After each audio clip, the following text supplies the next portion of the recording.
In other news, ladies and gentlemen, Donald Trump's approval rating has hit an all-time low.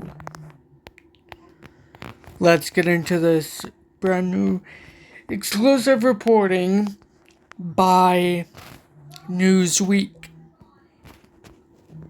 Ladies and gentlemen, the article is titled Donald Trump Approval Rating on Economy Hits All-Time Low. Ladies and gentlemen, the article reads, Donald Trump is now facing a crisis of confidence on the economy, according to a new poll. The latest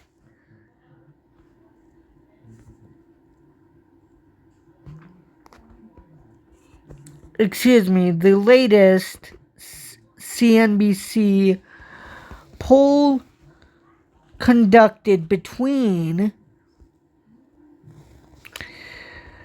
October 8th through 12th shows that Trump's approval rating on the economy stands at 42%, with 55% disapproving.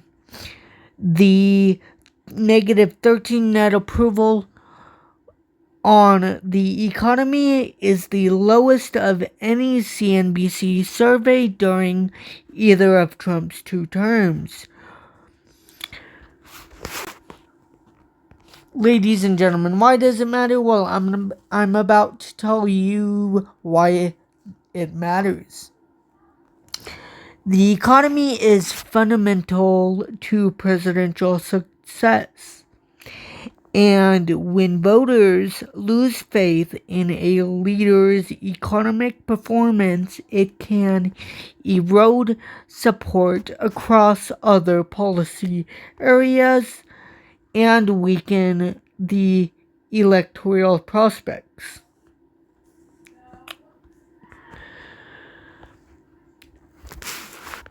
Ladies and gentlemen, he clearly didn't run to help the economy. He ran just to keep himself out of prison, because apparently a big-ass crybaby like him does not want to see the inside of a jail cell. Or more so, in his case, a prison cell, because of all the crimes he's committed. Trump's steep drop in economic approval suggests that even among his base, there may be wavering confidence, and for a president whose 2026 midterm ambitions rely on strong Republican turnout, this could be a troubling sign. Public confidence, ladies and gentlemen, in Trump's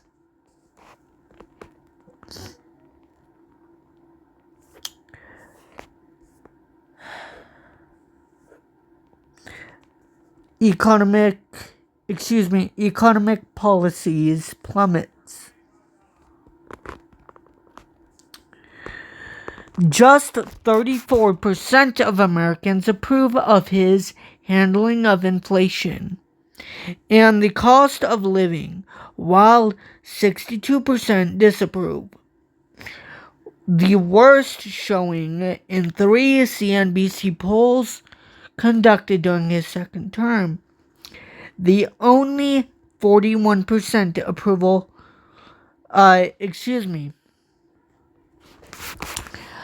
approve of his new tariffs policy, which, ladies and gentlemen, is, by the way, illegal and unconstitutional.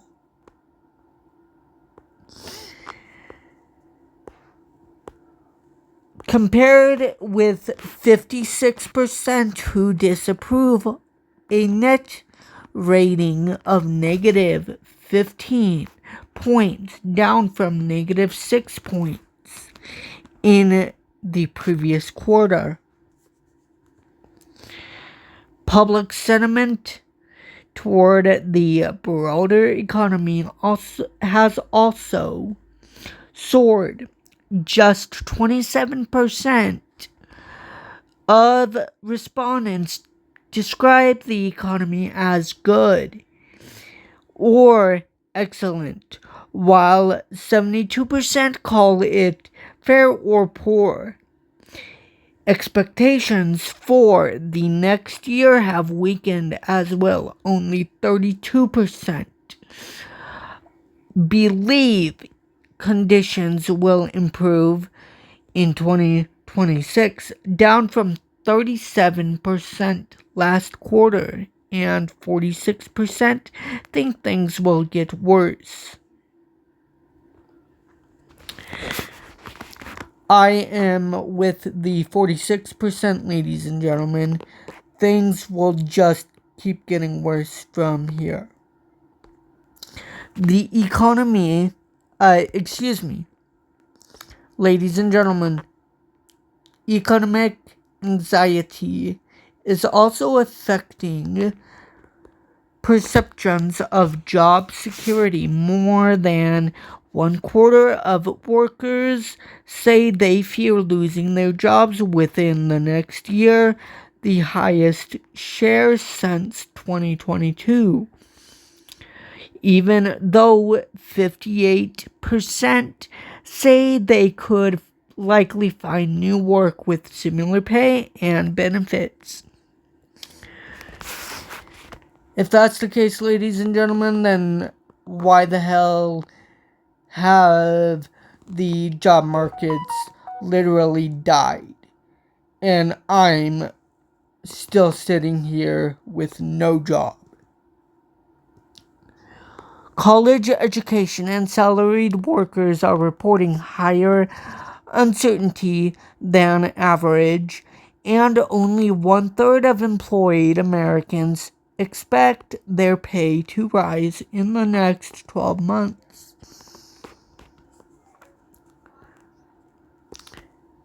It's gonna have to, because they cannot afford, most companies, if any, can't afford to lose employees, especially the hardworking ones. The gloomy outlook comes as inflation ticked up to 2.9% in August, the highest since January, according to the latest data from Trading Economics. Meanwhile, the unemployment rate climbed to 4.3%, its highest level in 4 years, signaling that the job market is softening after 2 years of strong growth. Weekly jobless claims remain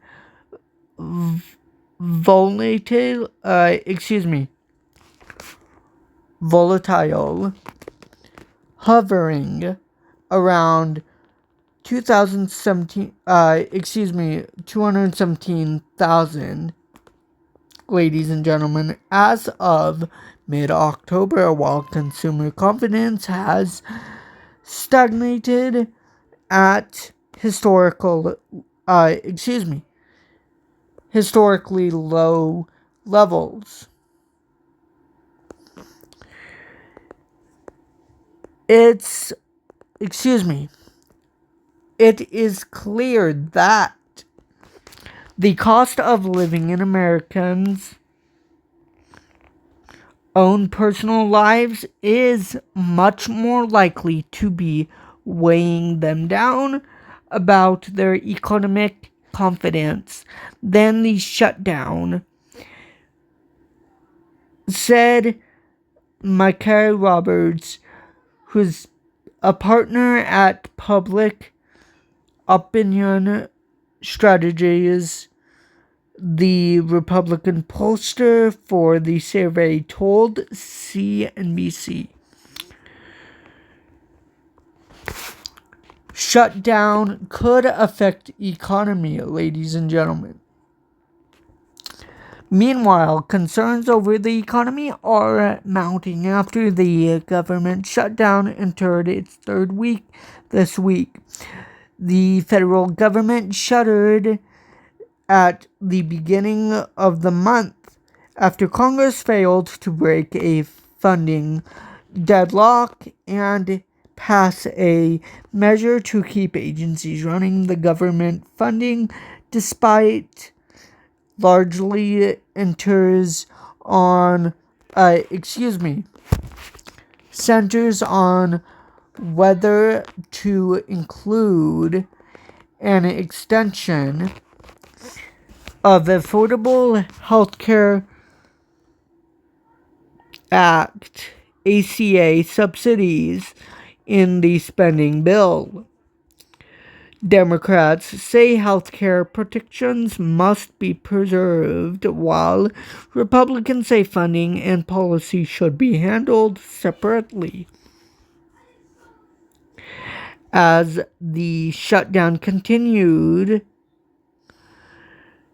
Secretary of Treasury Scott Bessent warned on Monday that it was starting to affect the U.S. economy. This is getting serious. It's starting to affect the real economy. It's starting to affect people's lives, he told Fox News. Analysts estimate it could shave roughly 0.1 to 0.2 percent points off the economy growth for each week that it continues. Meanwhile, the Treasury said the shutdown could cost U.S. economy $15 billion a week. The shutdown also has left federal workers unpaid, with around 4,000 federal workers laid off and key services suspended with no end in sight as both parties hold firm. The CNBC survey of 1,000 people nationwide found 53% of respondents blaming the potential economic fallout from the shutdown on Republicans in Congress and the president, compared with 37% for Democrats. Peter Loge, L-O-G-E, is how you pronounce the name and spell the name, ladies and gentlemen, a professor of political communication at George Washington University, told Newsweek. A lot of Americans are feeling anxious about the economy. They are unsure what impact tariffs will have. The economy impact, ladies and gentlemen, the economic impact of the government shutdown will start rippling across the economy soon, and most people see the gap between the richest Americans and everyone else growing wider. That anxiety is reflecting in the polling. Ladies and gentlemen, is reflected in the polling. He added, people mostly want the economy to work and want to believe they can have a better future if they work hard and play by the rules. A lot of people think things aren't working, that the economy is rigged against them, and that hard work no longer pays the bills. Those people blame the politicians in charge for the economy. Republicans are in charge, so voters are blaming Republicans. Ladies and gentlemen, overall approval rating drops slightly. Amid the turmoil, the CNBC polling shows Trump's approval rating dropping slightly to 44% from 46%, while disapproval rose 1%.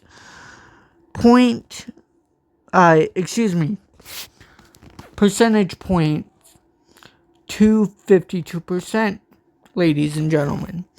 Although the drop was only marginal, it marks a departure from the trend, ladies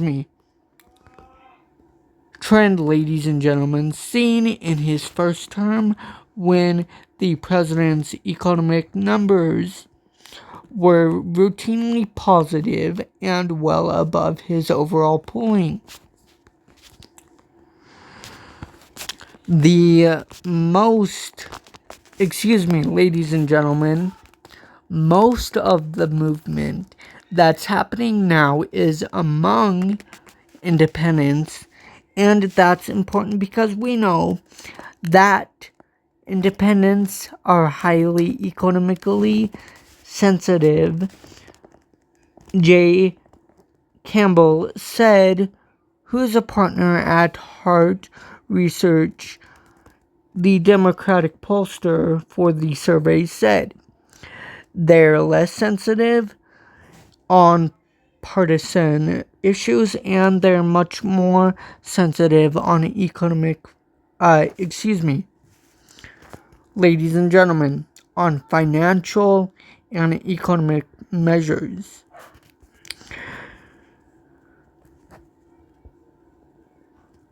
Ladies and gentlemen, Newsweek tracker Donald Trump approval rating, October 18, 2025.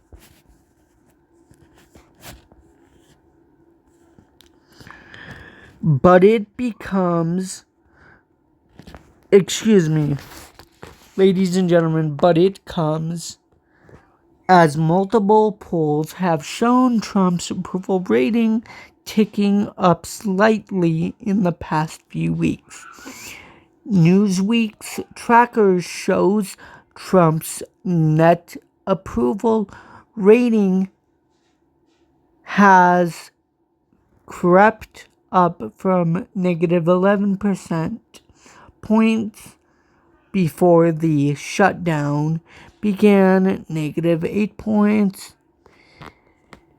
Ladies and gentlemen, to negative 8 points with 44% approval, approving and 52% disapproving.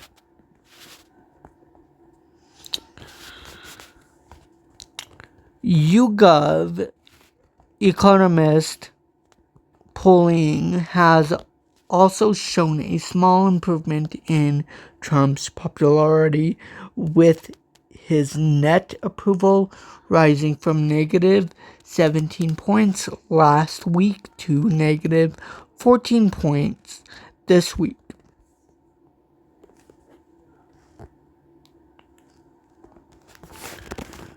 Ladies and gentlemen, that is going to do it for this legal breaking reporting and video analysis update and breaking news reporting.